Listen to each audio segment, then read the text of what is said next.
जोबोर गोबावनि उनाव आं दिनैसो भिडिअ लाबोनाय जाबाय नैबे गोदान बोसोराव 2023 आवसो लाबोनाय जाबाय एबार रानिं लाबोबाय थासिगोन आं बर'नि बेयाव ओमफ्राय आंनि चेनेला बे जागोन ना जालाथाय मिथिला बेखायनो आं मोनसे गोदान चेनेल खुलिदोंमोन बेयाव भिडिअ होनाय जायाखै होगोन बे साननैसोनि गेजेरावनो लिंकखौ डिसक्रिपसनाव होना दोनगोन आं नोंथांमोना अननानै साबस्क्राइब खालामदो गोदान खुलिदों आरो ना क्रिएट खालामदों ओमफ्राय नैबे जानला मानलासो बे चेनेला बे जागोन ना जायाथाय साक्सेस बेखौ बुंनो हाला सोरबाफोर मिथियोबा कमेन्ट सेक्सनाव बुंहरबानो जाबाय थ' भिडिअखौ नायलांबाय था नोंथांमोना नैबे नै मोसाहागदाव ओमफ्राय ओरैजाय आलायारन स्कुल ओमफ्राय ओरैजाय बे पार्कआ ओमफ्राय नै जों दा आवगायगासिनो दङ आरोना पार्कआव नोंथांमोना नायलांबानो जाबाय भिडिअखौ जोबजासिम थ' लोगोफोर नैबेनो नोंथांमोनाबो फैनो हागोन जों खिन्थु बेटारि गारिजोंसो फैदों दे इ रिक्साजोंसो थ' नायलांबाय था भिडिअखौ लोगोफोर बेनो जाहैबाय गार्डेन गोदाना देग्लाय मोननायनि सिगां आलायारन मोनसे स्कुलमोन ना बेयाव आरो जेबो गैथ'वा देग्लायसो फार्स्ट खुलिखानाय ओरै हाजो थाहैबाय मालाय मोसागासिनो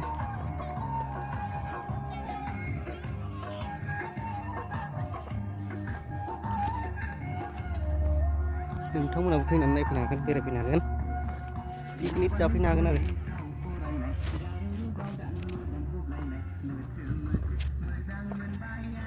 वाह होख्रावलायथारलै मालाय गोगोम इन्टारेस्ट जादोंदां बिसिना पिकनिक जानाया आंबो दिनैसो फार्स्ट फैदों खाथिबाबो ओरैनो नायफैलाबायबाय ओरै गाहायाव फुख्रि दङ नायगोन र' दसे उनाव नायलांबाय था भिडिअखौ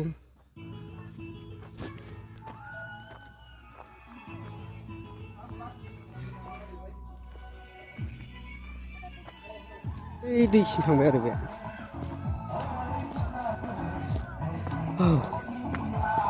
नोंलायलायो माथो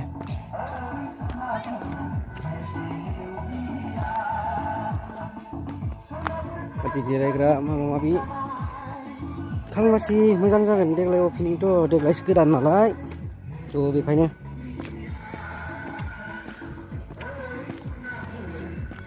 पिकनिक जाजाजोबो आरो ओरैबो सिख्लाफोर मोसागासिनो पिकनिक जादों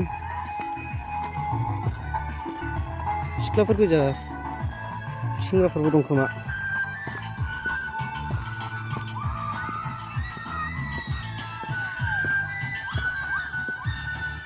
दैया हाजोनिफ्राय गबोनाय बेबायदि हाजो बेयो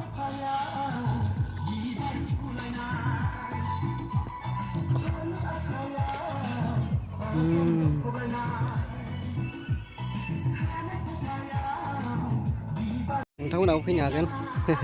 जोबोर गोबावनि उनाव आं दिनैसो भिडिअ लाबोनाय जाबाय नैबे गोदान बोसोराव 2023 आवसो लाबोनाय जाबाय एबार रानिं लाबोबाय थासिगोन आं बर'नि बेयाव ओमफ्राय आंनि चेनेला बे जागोन ना जालाथाय मिथिला बेखायनो आं मोनसे गोदान चेनेल खुलिदोंमोन बेयाव भिडिअ होनाय जायाखै होगोन बे साननैसोनि गेजेरावनो लिंकखौ डिसक्रिपसनाव होना दोनगोन आं नोंथांमोना अननानै साबस्क्राइब खालामदो गोदान खुलिदों आरो ना क्रिएट खालामदों ओमफ्राय नैबे जानला मानलासो बे चेनेला बे जागोन ना जायाथाय साक्सेस बेखौ बुंनो हाला सोरबाफोर मिथियोबा कमेन्ट सेक्सनाव बुंहरबानो जाबाय थ' भिडिअखौ नायलांबाय था नोंथांमोना गोरोन्थिमोन जोंहा पिकनिक जाफैयाखै जोंहा ओरैनोसो नायफैदों गामि खाथि नालाय होमबाबो फैयाखैमोन दिनैसो फैदों जों ओरैनो नायनो होननानै जायगा नायनो होननानै ओमफ्राय नोंथांमोना आंनि चेनेलखौ साबस्क्राइब खालामनो दाबावदो लोगोफोर ओमफ्राय बे चेनेला जागोन ना जाया आं मिथिया ओमफ्राय मोनसे गोदान खुलिबावदों बेखौथ' आं बुंखाबाय लिंकखौ डिसक्रिपसनाव होना दोनगोन भिडिअ होथ'वाखै खिन्थु होगोन साननैसोनि उनाव थ' देग्लाय बोसोरनि बेनो गिबि भिडिअ आंनि फार्स्ट भिडिअ बेनो ब्लग ओमफ्राय जोबोद गोबाव जाबायमोन आं भिडिअ होयैयानो थ' एबार होबाय थासिगोन ओमफ्राय बै गोदानावबो होगोन आङो साननैसोनि उननिफ्राय ओमफ्राय बे नैबे चेनेला जागोन ना जालाथाय मिथिया आरो होमबाबो होबाय थागोन भिडिअखौबाबो नायदो नै बा बेजोंसो बारबावलायनांगौ आरो बैयाव थानो लुगैथारबाय बे औ दालाङा देन्जार गिदिर माथो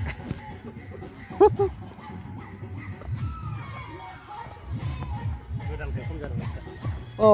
गोदान नालाय देग्लायसो खुलिनाय नालाय खालमासि आरो बुस्थुफोरबो बानायदेरगोन खोमा ना औ आरो बै खनासिम लांजोबगोन ना हाजो गोजौसिमबो खालमासिहाय नैबे जरना बै हाजोनिफ्राय फैनाय दे बे लोगोफोर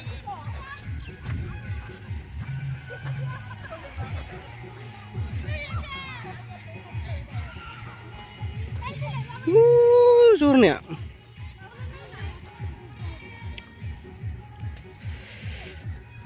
मा लिरदों बे नामा गार्डेन नाम ना बे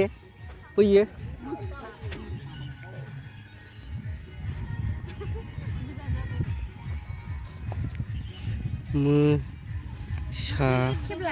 मोसा दाउ बा नामा देन्जारलै ओइ जरनाब्रा बैयो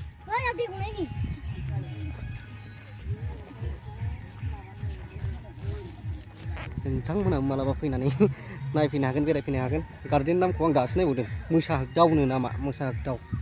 बै गेटआवबो बेनार दंखायो बाब लेबोथ'लेनोलै मोसाग्राफ्रा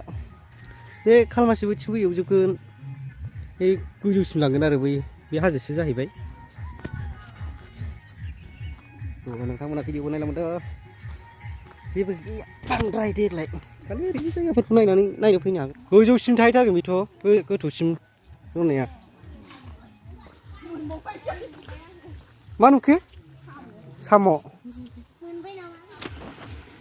फट' खेबनायाव बेस्थ' फट' लानायाव बेस्थ' बयबो गोथौसिम दङ आरो जरनाया गोजौसिम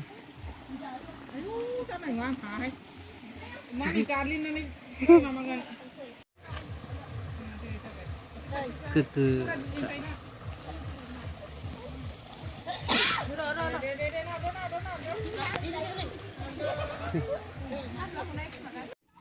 नाया थागोन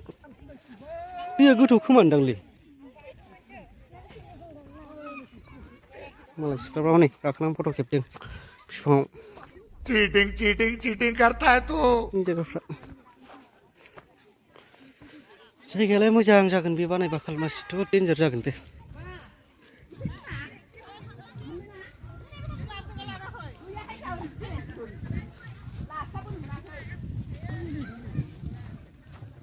बयबो बेरायफैबाय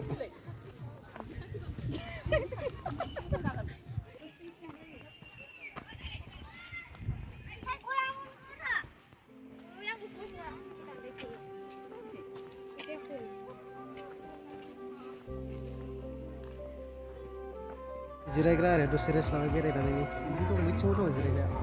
दै गोजौआव दं जोबोद मोजां जादों जानाया जायगायालाय ओमफ्राय देग्लाय गोदानखाय बांद्राय बुस्थु गैजोबा आरो जागोन होनबाबो खालमासिफोरखौ जागोन बियो नायदो हाजो सेर एकदम फट' लाग्राफ्रा लागासिनो दं ओरै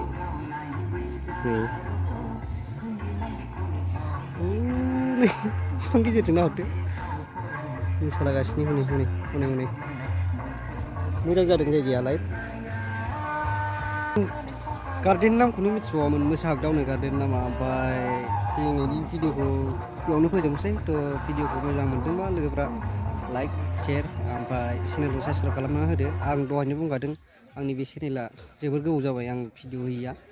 आंफां लांफां फांफुं भिडिअ होलाबाय थायोमोन ओमफ्राय एबार नैबे गोदान बोसोर 2023 निफ्राय ब्लग भिडिअ मोजां होलांबाय थानो सानदोंमोन आं ओमफ्राय जागोन ना जाला चेनेलानो आंथ' फोथायनाय गैला बे चेनेलखौ बेखायनो आं मोनसे गोदान चेनेल खुलिदों आरो ना लिंकखौ डिसक्रिपसनाव होनानै दोनगोन ओमफ्राय भिडिअ होनाय जाथ'वाखै होगोन साननैसोनि गेजेराव होगोन आं ओमफ्राय होबाय थागोन आरो बै चेनेलाव ओमफ्राय बेयावबो होफालांबाय थागोन आं जागोन ना जाया मिथिया अब्लाबोथ' नोंथांमोना भिडिअखौ मोजां मोनोबा लाइक शेयार साबस्क्राइब खालामदो दाबाव थ' उनाव लोगो मोनसिगोन गोदान भिडिअजों लोगोसे थ' बाय बाय